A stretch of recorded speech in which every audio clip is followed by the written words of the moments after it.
नमस्कार। गूढ़ रहस्य ज्योतिष केंद्र में आपका हार्दिक स्वागत है, अभिनंदन है। प्रिय बंधुओं, सबसे पहले आप सभी का हार्दिक धन्यवाद जिन्होंने कि मेरे इस YouTube चैनल को सब्सक्राइब किया, शेयर किया और इसमें अपने कमेंट छोड़े। मुझे आगे क्या करना है इसके विषय में भी आप लोग मुझे समय समय पर जो है वो प्रेरणा देते रहे हैं।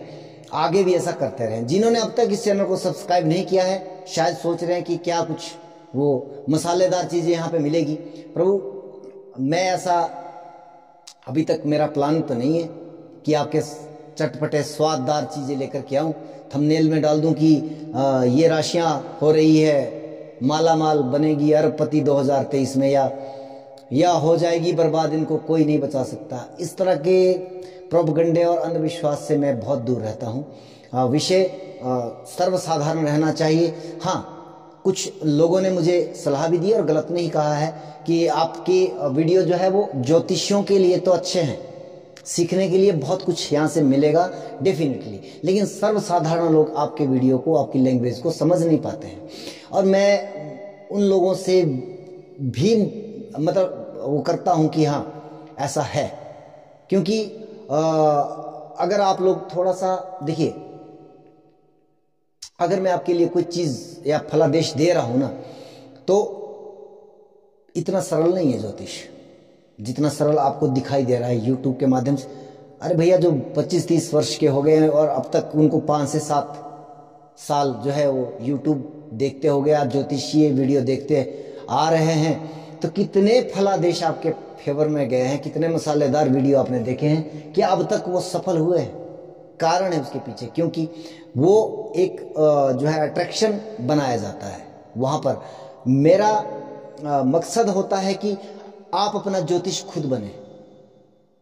जैसे कि ज्योतिषी जगत में भी हालांकि हर विषय, हर व्यापार में जो है लोग वो हेरा फेरी तो करते हैं, लेकिन ज्योतिष के लिए कोई गलत करता है तो मेरा उत्तरदायित्व बनता है कि हम वहाँ पर कहीं ना कहीं रोकने का प्रयास करें।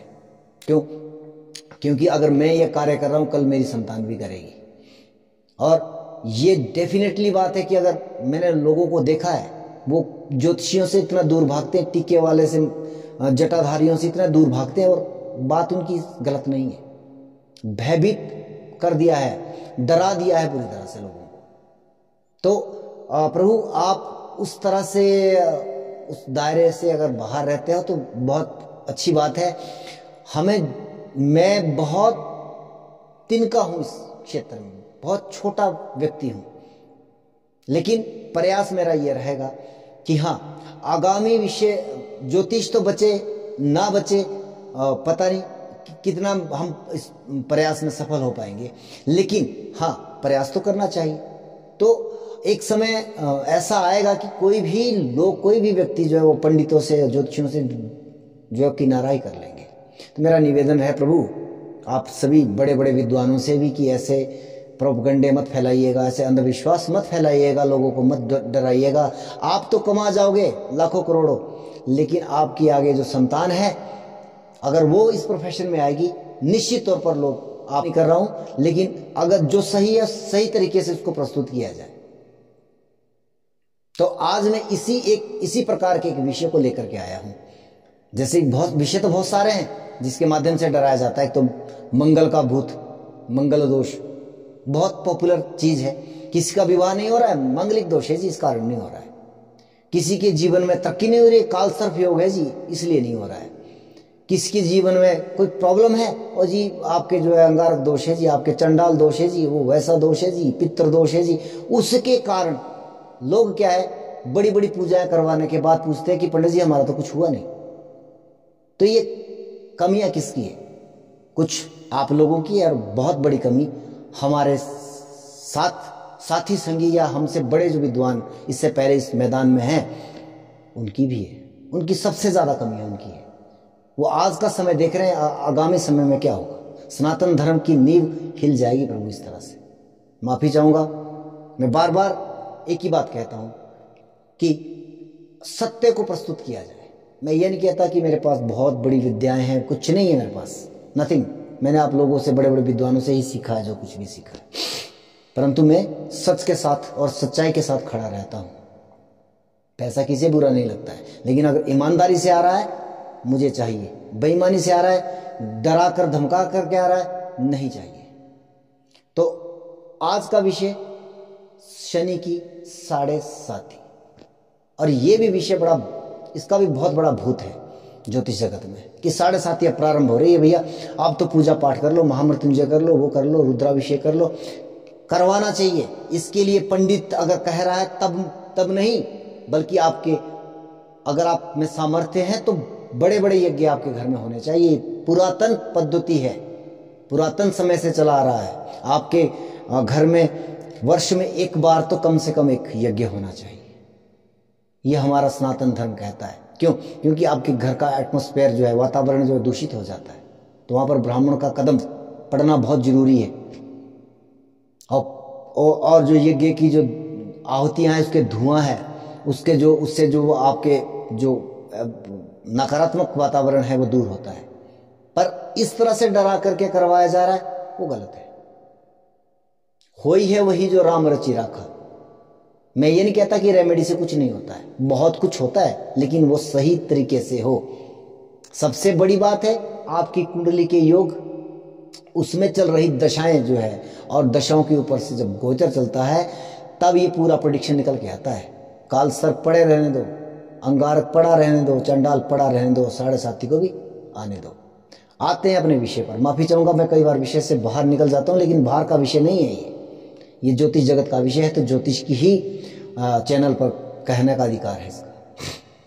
7.5 सबसे पहले तो समझते हैं कि 7.5 देखने का तरीका क्या है। मेरे इस चैनल पर मैं ज्यादातर कहता हूं कि अपना ज्योतिष खुद बने। क्यों? समझना पड़ेगा। मेरे कोई भी वीडियो है उसको समझना पड़ेगा। मैं मसालेदार वीडियो नहीं बनाता हूं और ना मैं बनाऊंगा। अब ये चंद्रमा आपका है, आपकी जो जन्मकालीन कुंडली है उसे खोलिएगा। चंद्रमा देखिएगा किस राशि में है, वो आपकी राशि है, वो आपकी चंद्र राशि है। और ये राशि फल लेना देना ये सब उसके ऊपर आते हैं। और ये जो भाव है ये लग्न भाव है। हालांकि मैंने चंद्रमा यहां बिठाया है ये उदाहरण के लिए। तो 7.5 कैसे देखी जाती है? जब आपके चंद्रमा के पिछले भाव में, इनके 12वें भाव में शनि प्रवेश करता है, गोचर का शनि, तब 7.5 का पीरियड प्रारंभ हो जाता है। और जब यहां से यहां पे चला जाएगा तब आपकी 7.5 छूट जाएगी। तो ये तो रहा देखने का तरीका 7.5 का। लेकिन ये करती क्या है, किस तरह का कॉन्सेप्ट है, तो इसको समझना पड़ेगा। शनि जो है वो बहुत ही धीमी गति से चलने वाला ग्रह है, मस्त चाल चलता है, 2.5 वर्ष एक राशि में रहता है। वहीं चंद्रमा जो है वह एक राशि में 2.25 वर्ष, यानी कि चंद्रमा और शनि का ही कॉम्बिनेशन क्यों बनाया गया है। याद रखना, लगन के ऊपर से शनि का ट्रांजिट खराब नहीं माना गया है, चंद्रमा के ऊपर से माना गया है। वो किस तरह से? चंद्रमा मन का कारक है, मन के हारे हार है, मन के जीते जीत, मन ही मिलावत राम से, मन ही करत फजीत। तो ये मन है, और इसकी गति कितनी फास्ट हो सकती है इसका समझाने का वो आप तरीका समझ लीजिए कि अभी यहाँ पर अभी 2 सेकंड में अमेरिका, उतने में दिल्ली, उतने में बॉम्बे, और मन की गति आबाद है। वहीं मन के ऊपर अगर नियंत्रण करता है कोई ग्रह तो वह है शनि। इसलिए कई बार इसको विष दोष भी कहा जाता है। विष दोष क्यों कहा जाता है? क्योंकि जो चंद्रमा की गति है वो अवरुद्ध हो जाती है, वो दबाव महसूस करता है, मन के ऊपर दबाव रहता है, स्वच्छंद जो गति से विचरण नहीं कर पाता है चंद्रमा उस समय में, या चंद्रमा जो अपने परिणामों को स्वच्छंद गति से नहीं दे पाता है। तो ये मन, जो व्यक्ति, अच्छा इसमें समझने की बात यह है कि जो व्यक्ति अपने मन की करने वाला हो उनके लिए ये बंधन का विषय है। और यही एक कॉन्सेप्ट ऋषियों ने कहा। अच्छा, चंद्रमा को एकदम भी काबू नहीं किया जाता, क्योंकि गीता आपने सुनी होगी, कृष्ण अर्जुन संवाद। अर्जुन कहते हैं कि प्रभु आपने कहा फूल अर्पण कर दो, मेरे पास थे, अर्पण कर दिए। आपने कहा वस्त्र अर्पण कर दो, मेरे पास थे, मैंने अर्पण कर दिए। आपने कहा अब नैवेद्य अर्पण कर दो, मेरे पास था, मैंने अर्पण कर दिया। पर ये मन कहाँ से लाऊं? ये तो मेरे कंट्रोल में नहीं है, मेरे बस में नहीं है। तो चंद्रमा को कंट्रोल करने के लिए, मन को कंट्रोल करने के लिए शनि जब पिछली राशि में आता है, यहां से प्रारंभ कर देता है इसको कंट्रोल करना, धीरे धीरे, एकदम वो उसके ऊपर हावी नहीं होता है। तो 7.5 जो एकदम आपके ऊपर प्रभावी हो, ऐसा नहीं है। शनि कभी भी अपने परिणामों को एकदम नहीं देता है, बहुत डिले करके देता है, आराम आराम से देता है। लेकिन शनि की 7.5 आपको जिम्मेवारी का एहसास दिलाती है। अगर मैं दूसरी भाषा में कहूं कि शनि कि 7.5 आपकी विद्यालय है, आपका यूनिवर्सिटी है। जैसे बालक पहले 5 वर्ष का हो रहा है, उससे पहले क्या है कि अपने बड़े भाई बहनों के साथ, अपने माता पिता के साथ, अपने दादा दादी के साथ जो है वो खेलता कूदता है। लेकिन क्या हुआ, स्वतंत्र अभी तक, लेकिन जैसे ही उसका दाखिला स्कूल में होता है, उसके ऊपर प्रतिबंध लगना प्रारंभ हो जाता है। अब वो सुबह जो है वो स्कूल के लिए तैयार होगा, नहाएगा धोएगा और फिर स्कूल में जाएगा। स्कूल में अध्यापक लोग भी उसको थोड़ा सा टाइट करेंगे कि भैया पढ़ या लिख या होमवर्क करके लाया है या लाना है। इस तरह के उसके ऊपर जो है वो अब जिम्मेवारियां बढ़नी शुरू हो गई। लेकिन क्यों बढ़ रही है जिम्मेवारी? क्यों? क्योंकि वो आपके जीवन की शिक्षा का समय है, आपको ज्ञान प्राप्ति का समय है। ये शनि की 7.5 है, ये विश्वविद्यालय है, ये आपको जिम्मेवारी का एहसास दिलाता है। स्वतंत्रता आपकी भंग हो गई, यही बात है। चंद्रमा क्या है? मन है। वो चाहता है कि मैं हमेशा स्वतंत्र रहूं, वो नहीं चाहता कि मुझे कोई कंट्रोल करने वाला हो, मुझे कोई नियंत्रण करने वाला। आजादी किसे पसंद नहीं है। लेकिन यहाँ पर शनिदेव आते हैं, वो आपको कंट्रोल में करते कि भैया आप समझ जाए। अब देखना आपने 30 साल में व्यक्ति जब 30 साल की आयु, 30 साल बाद 7.5 आती है, ठीक है ना जी। तो 30 साल के बाद फिर पुनः 30 साल बाद आएगी, ऐसा तो नहीं है कि हर साल आ जाएगी। तो 30 साल के बाद आती है, आपको बहुत कुछ सिखा जाती है। अगले 30 वर्षों के लिए आप वो चीजें नहीं भूल पाते हैं, फिर दोबारा आ जाती है जब भूलने लगते हो। तो ये कॉन्सेप्ट है विश्वविद्यालय वाला, आपको उसको समझना पड़ेगा। 30 साल में आपकी विवाह हो जाता है। मान लीजिए बचपन में आपकी 7.5 में जन्म हुआ है, 30 साल की उम्र में, या 30 साल से पहले आपके ऊपर तो आप देखिए कई बार कोई एक बच्चा ऐसा होता है कि 15 साल की उम्र में ही वो मैच्योर दिखता है। एक व्यक्ति ऐसा होता है कि वो 30-35 साल तक जा करके भी उसमें बाल्यावस्था रहती है। तो ये क्या कॉन्सेप्ट है कि ये 7.5 आपको बहुत कुछ सिखा जाती है। 12वें में आएगा, 12वां भाव किस चीज का है?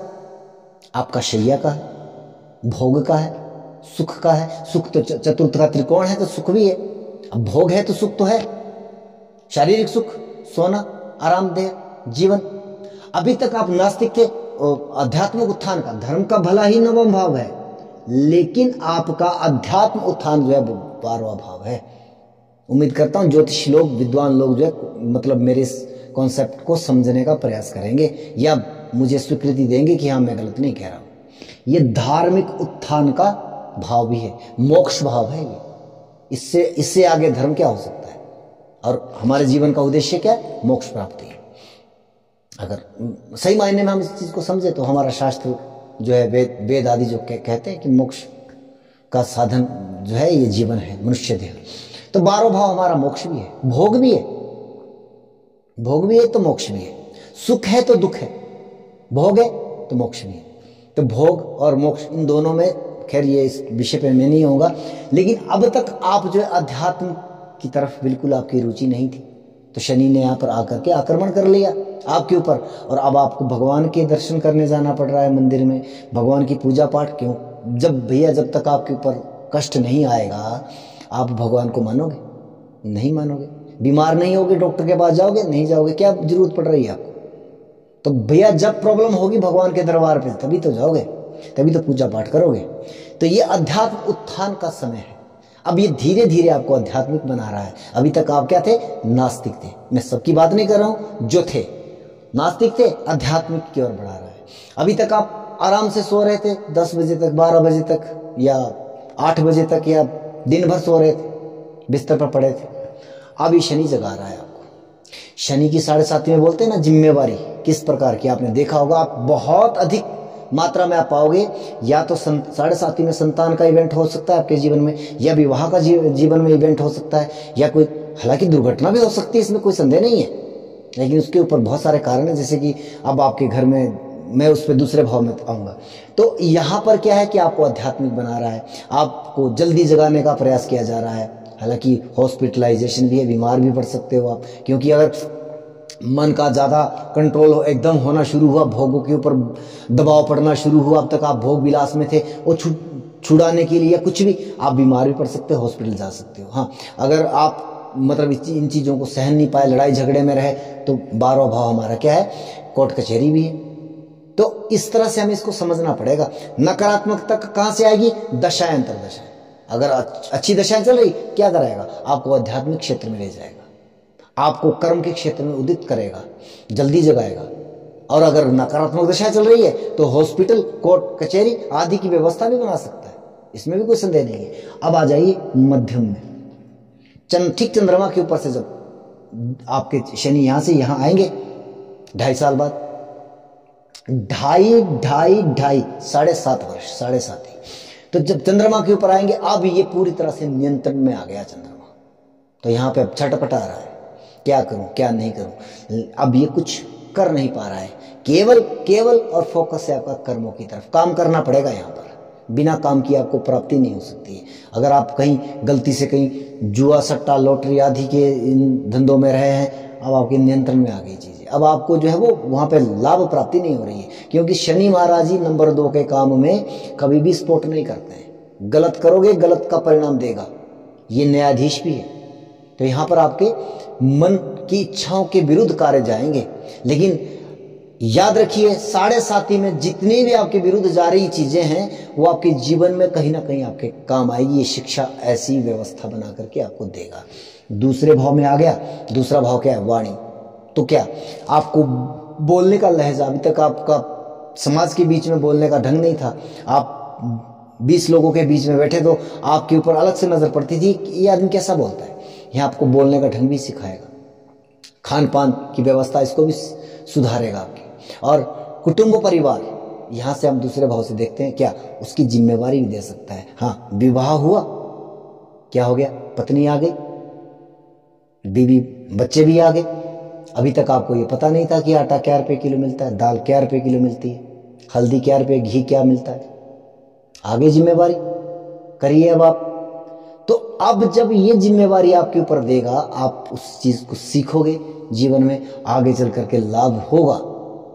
लेकिन यहां पर आपको केवल विद्यार्थी बन करके रहना है। अगर आप शनि की 7.5 में विद्यार्थी बन करके रह रहे हो और ये समझ रहे हो कि हाँ, ये समय मेरे लिए सीखने वाला है, तो आप जो है बहुत ही शानदार, आप इस 7.5 के कॉन्सेप्ट से बाहर निकल जाओगे। ये जो कुछ लोग कहते हैं कि अब कुंभ में आ रहा है, जैसे कि मूल त्रिकोण है जी, अपने स्वराशि का है, प्रॉब्लम नहीं देगा आपको। अरे भैया, क्यों नहीं देगा? मैंने खुद देखा है, अभी मकर पर था, मकर वालों की जो है जो लोग थोड़े से वो भोग विलासिता के शौकीन थे या उस लेवल के, उनकी बैंड बजी पड़ी थी। तो ये वहां पे भी तो स्वराशि का था, यहाँ पे स्वराशि का आ गया, क्या अलग कर लेगा? तो प्रभु, ये डरने वाला विषय नहीं है, ये समझने वाला विषय है। जीवन के हर क्षण वैसे तो हमें शिक्षा प्राप्त होती है, लेकिन शनि की 7.5 आपको जिम्मेवारी प्रदान करने का कार्य करती है। अब दूसरे भाव की जो जिम्मेवारी है परिवार कुटुंब की, हाँ, यहाँ पर एक तो घटना ऐसे हो सकती है, या तो आपके अभी तक जो आपकी जिम्मेवारी ले रहा था, उसने आपको चाबी सौंप ली कि भैया आप संभाल ले।